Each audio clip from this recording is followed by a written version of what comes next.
Anytime you put an aerosol into the atmosphere, it's going to affect wind speeds. It's going to affect cloud nucleation. An interesting thing is geoengineers are talking about how, if these programs were to be initiated, which they have been, how they will have to utilize and implement weather control and determine where it rains, when it rains, and who specifically gets rain. We're already beginning to see the formation of the center of circulation. My name is Scott Stevens. I studied meteorology at the University of Kansas, and that was my first TV job. Was on the air was in Topeka, and then I worked in Omaha and Tulsa, Albany, New York, and then out into eastern Idaho in the Pocatello, Idaho Falls market for the last 10 years of my 20-year career doing weather.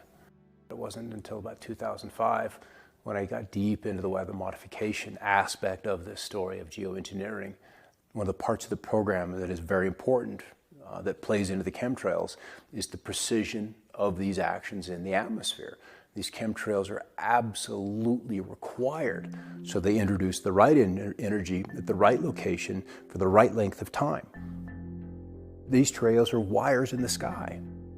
The combined technologies like H.A.A.R.P and the chemtrails were designed to work together as weather weapons. H.A.A.R.P, the High Frequency Active Auroral Research Project. It is filled with phased array antennas. They steer microwaves into the ionosphere where they will activate all of the ions up there. They can use excitation waves that actually affect the metallic particles. So we've ionized the air column. They can heat it, they can cool it. H.A.A.R.P has directional antennas, and they can focus their antennas on where they want to move the jet stream, and they can hit the jet stream, and they create an artificial high. If you accentuate the high, if you amplify a little bit, it's like building a mound of dirt, and you have a little creek or a little stream of water coming. You build the mound of dirt, that water's not going to go through it. So you build the mound, and then that's going to impact storms that are inbound. And so it's very easy to add those particulates of aluminum, barium, and whatever else they want to put in there. And as you add heat to that, those particulates then radiate the heat into the atmosphere, and it warms. And what does a warming atmosphere do? Boom, it expands. We see more intense droughts. We see rainfall rates of 1 to 2.25 inches an hour, and sometimes even rainfall, 1.25 inches a minute is just unheard of. And so when you get the atmosphere capable of conducting this kind of electricity, plus the engineers, you're going to end up with weather that is extreme, and that's putting it kindly. When they move the jet stream, it then pushes up into the polar vortex. The polar vortex really can only move when there's something impacting it, like H.A.A.R.P. They can heat up that ionosphere. So when the jet stream comes in, it hits that bubble and it diverts. The jet stream flow that is normal brings precipitation and brings the jet stream right into California. And then it brings storm systems with it. It brings rain. The jet stream got pushed off of the coast of California. It dried us up and took all our moisture away and pushed the jet stream north, and when it hit the polar vortex, it then was ricocheted straight down the east coast. What we've been getting, very warm, very dry conditions in California, but in terms of the Arctic and in the Midwest, it's swinging all of that moisture, all that cold air. You can kill a storm in place. That's easy to do with H.A.A.R.P. You'll see the texture and the structure of the storm just melt, and it will become just this diffuse, amorphous, featureless mess. And that was one of the big epiphanies I had in forecasting. Anticipating a winter storm coming through, you've got to set forecast out that night, and you're waiting for the snow to start. You're waiting for the snow to start, and you're waiting for the snow to start, and it just doesn't. And you go outside and you see a warming zone begin to show up on the satellite loops. The clouds literally just begin to warm. And then that collapses the potential of the storm to put down the moisture. It's done. It's shot. When aerosols, heavy metals, whatever type of aerosol it is, when they're introduced into the atmosphere, the water molecules will attach on to these aerosols or metal particulate. So instead of falling naturally, they drift. So we get droughts in certain areas, floods in other areas, exactly what we're seeing right now. There has been precious little water in southern and eastern Africa where El Nino is scorching the earth. In a country like Yemen, we're talking about 100 cubic meters per year. The rainfall has been delayed to an extent that people haven't been able to plant the crops that they need to survive. If you want to destabilize a nation, you can create a drought, and within a couple of months, you're going to have riots, you're going to have destabilization without even firing a weapon. It's an invisible weapon. It is a weapon you can blame on anything. It is something more powerful even than the nuclear war. You can blame this technology on God. You can blame it on nature. Get away with a whole bunch. Think if we had the ability to steer hurricanes, and the hurricane was going to slam into New Orleans, and let's say you could steer it so it would hit Mississippi instead. And let's say you're going to, instead of killing 1,800 people in New Orleans, you would kill 100 people in Mississippi. And if you do that knowingly, are you murdering those 100 people? And there's all kinds of equity issues there. The moving of the hurricane off of the coast of Florida was done by the Signal Corps, and the U.S. Air Force was flying over it.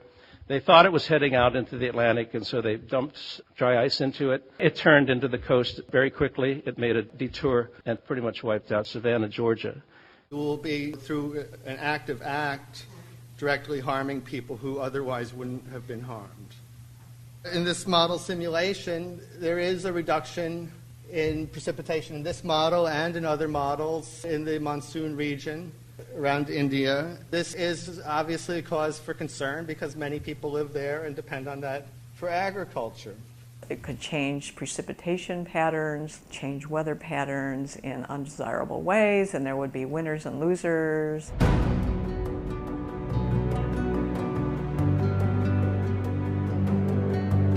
Farmers came here and levied in the Sacramento River, and ever since then, agriculture has existed in the area. Because of the abundance and variety that are grown here, it's also an area that produces many fruits and vegetables that are easily harvested and easily distributed throughout this area. The state of California is resorting to drastic measures tonight to combat its severe drought. We're in an historic drought, and that demands unprecedented action. It's for that reason that I'm issuing an executive order mandating substantial water reduction across our state. The drought has been going on for 4 years. We are entering our 5th year. In that time period, we have seen a shift of water rights from the hands of private people, private farmers, into the hands of very large corporate agricultural groups that are buying up water rights silently. A lot of farmers are not getting the water supply.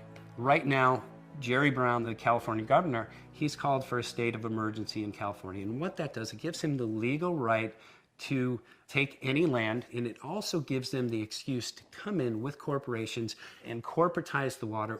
The state is using this drought as a means to take land that doesn't belong to them through eminent domain. They're using this drought as a means to prioritize conveyance to corporate agriculture over the private farmer. This is part of making corporate ag and corporations have more of a priority and more of an importance than the people. The people of the state of California use between 12 and 15% of the water in the state compared to corporate agriculture, which uses about 85%. The water rate increases that the people have been experiencing are out of proportion compared to what corporate ag pays per acre foot for water. All of the burden of this drought is all being placed upon the people of the state of California. Many of the farmers in this valley are not growing because they get allotments from the federal government. It's our water, but the feds own everything.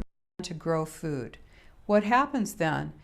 Land dries, that land is then sold for pennies on the dollar, and then huge The small farmer, if he does not have water, he's in a lot of trouble.